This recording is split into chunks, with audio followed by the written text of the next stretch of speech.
Alors, quand on demandait à Rabbi Nachman, il dit, mais vous, qu'est-ce que c'est votre ignal? Vous êtes qui? Il dit, moi, tout simplement, je vais vous dire ma différence avec les autres tzadikim, c'est que tous les tzadikim, ils sont arrivés à un niveau et ils se sont arrêtés. Et moi, je m'arrête jamais. Je m'arrête pas une seconde. Voilà ce que j'ai de plus par rapport aux tzadikim. C'est que je m'arrête jamais. Je continue tout le temps à chercher. C'est ça la différence que j'ai par rapport aux autres tzadikim. Rabbeinu, c'est un exemple de renouveau et de recherche permanente. C'est-à-dire tout le temps, on recherche.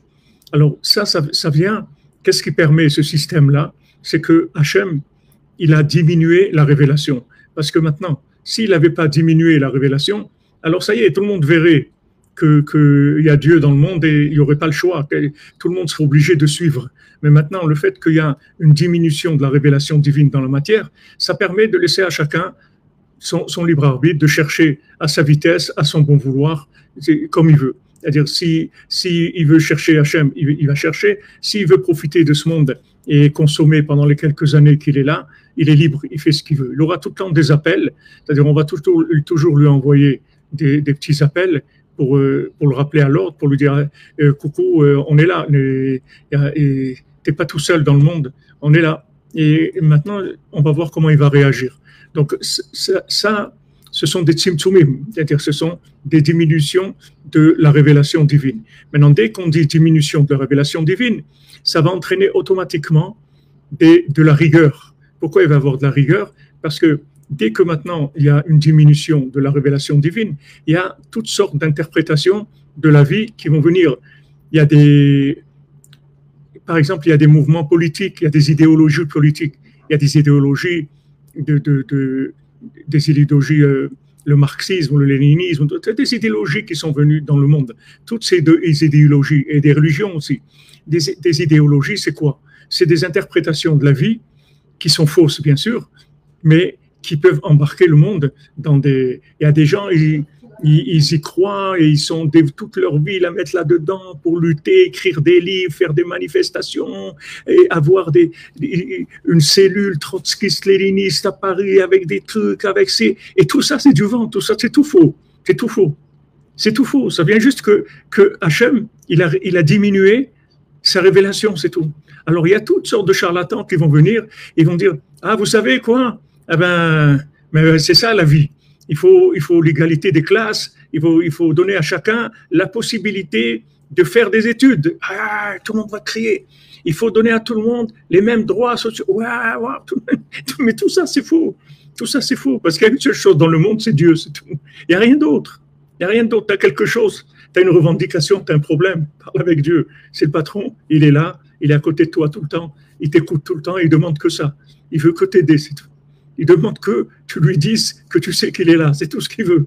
Du moment où tu t'adresses à lui, ça veut dire que tu sais qu'il est là. Et en plus, quand tu commences à t'habituer à ne t'adresser qu'à lui, quand tu as quelque chose, quand tu veux exprimer quelque chose, quand tu veux demander quelque chose, quand tu veux dire merci, quand tu veux chercher, tu t'adresses qu'à lui, ben ça y est, tu es arrivé à adoucir toute la rigueur. La rigueur, c'est ça la rigueur. La rigueur, c'est que quand c'est caché, il y a des possibilités de se tromper, d'énormes possibilités de se tromper.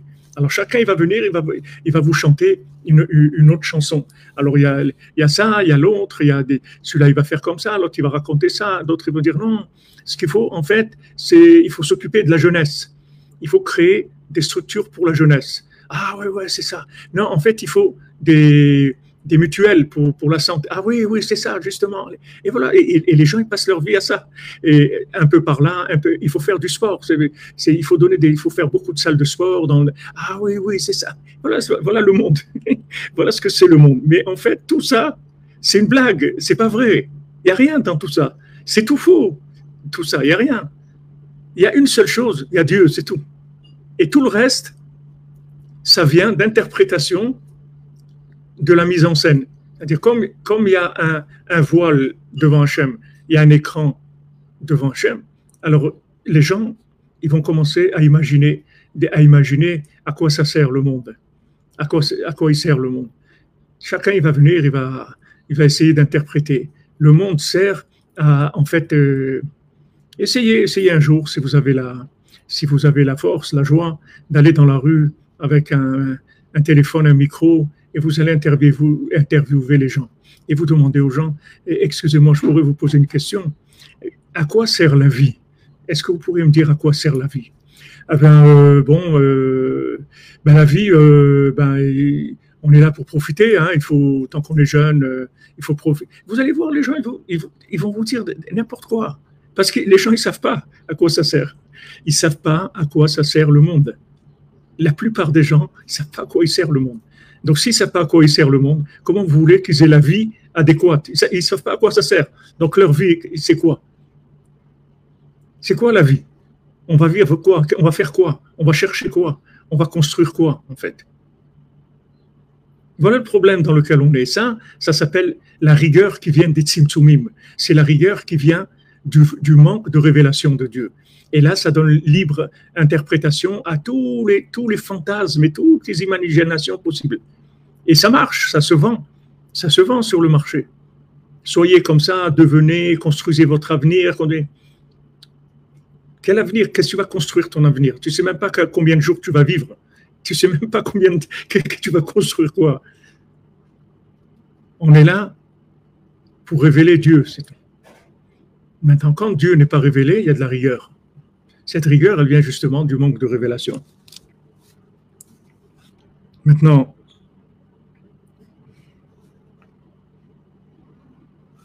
chez les hadinim, donc Rabbi nous dit que les tzimtzumim, ce sont des dinim, c'est-à-dire de la rigueur. Qui a l'idée de tzimtzum or Hashem, naseh prinat din, parce que par le fait que la lumière de Dieu est cachée, ça donne de la rigueur. Sheken mitztamtzem ashefa ayored bilemala. Donc du moment où il n'y a pas de révélation de Dieu, alors il y a un manque d'abondance, il y a un manque de bénédiction, il y a un manque dans tout. Tous les manques, Rabbi nous dit dans l'écoute morale, que tous les manques qu'il y a dans le monde, ce sont que des manques d'Hachem, des manques de la Shrina, c'est tout. Tout ce qui, quand on parle de manque, ça veut dire que maintenant, l'interprétation qu'on a de la vie, elle n'est pas bonne.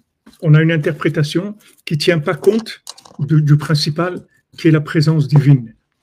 Il faut que toute interprétation de ce monde, ce soit d'abord par la révélation divine. Quand j'étais en Côte d'Ivoire, ce qui m'a étonné, c'est comment les gens ils vivaient avec Dieu. C'est-à-dire, j'étais à l'aéroport et j'ai acheté un petit truc que ma fille m'avait demandé. Et la dame qui était au magasin, elle m'a dit « Bon voyage, monsieur, que Dieu vous accompagne ». J'étais étonné d'une parole comme ça.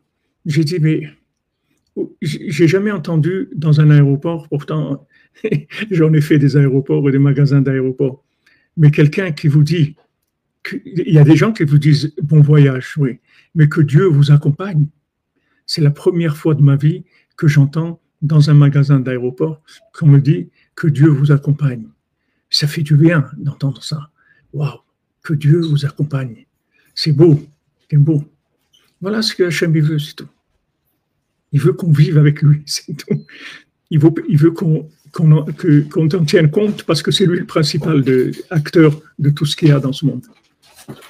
Donc ça, il faut s'habituer à mettre Dieu dans notre vie. C'est pour ça qu'Hachem, il a donné le Shabbat, il a donné ce jour d'arrêt pour qu'on arrête et qu'on essaye de se connecter à Dieu, de voir, d'avoir une autre forme de vie que une vie de travail et de consommation.